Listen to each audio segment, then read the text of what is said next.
కోసం గతంలో ఏం జరిగిందని మననం చేసుకోవటం, ఏదో ఒక ఇష్యూని బయటికి తీసుకొచ్చి టాపిక్ డైవర్ట్ చేయటం 7 నెలలు కాలం గడిపారు.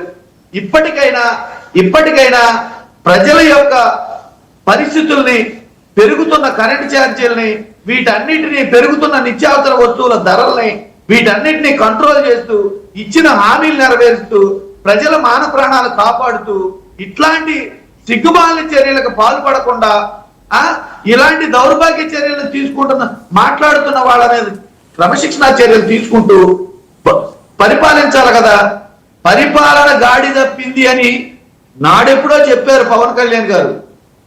అది తేట తెల్లమై రోజు రోజుకి కనపడుతుంది. రోజు ప్రత్యక్షంగా కనపడుతుంది. జగన్మోహన్ రెడ్డి గారు ఎప్పుడో చెప్పారు, నెలకు ఒక ఇష్యూ తీసుకొస్తారు, వీళ్ళు చేసేది ఏమి ఉండకపోగా నెలకు ఒక ఇష్యూ తీసుకొచ్చి టాపిక్ డైవర్ట్ చేస్తారని చెప్పేసి జగన్మోహన్ రెడ్డి గారు ఎప్పుడో చెప్పారు.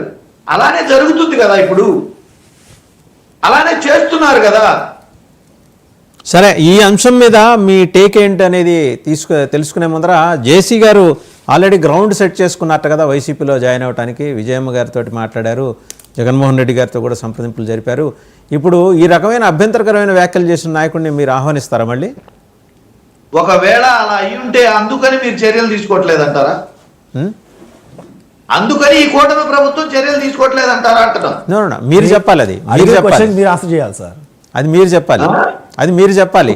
బహుశా ఈ సంప్రదింపుల ప్రక్రియ మొదలైంది కాబట్టి సరే ఆయనంతటా ఆయనే మాట్లాడి వెళ్ళిపోతారులే అనే దూరంలో వాళ్ళు ఉన్నారా లేదా అనేది మీ అబ్జర్వేషన్లో మీరేమనుకుంటున్నారు, మీరు చెప్పాలా. విజయమ్మ గారి పుట్టిల్లు అనంతపురం జిల్లా. ఆయన అనంతపురం నివాసి. పొలిటికల్ గా బంధుత్వాలు అవన్నీ ఉన్నాయి. గతంలో ప్రతిపక్షంలో ఉన్నప్పుడు, అంతకుముందు ఆయన కూటమి ప్రభుత్వంలో ఉన్నప్పుడు ఆయన మాట్లాడుతూనే ఉన్నారు.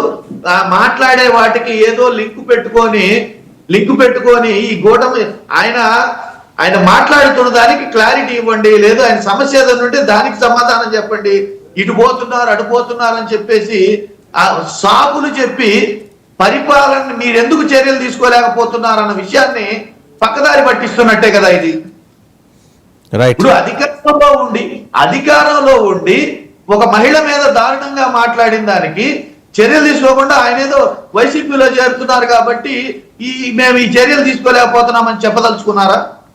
రైట్. సరే, మళ్ళీ మీ దగ్గరకు వస్తా. ఒకసారి వెంకట్ గురుమూర్తి గారి దగ్గరికి వెళ్దాం. సార్, మొత్తానికి ఫోకస్ పెట్టారు ఒక విషయంలో, మీ గవర్నమెంట్ని అప్రిషియేట్ చేయాలి.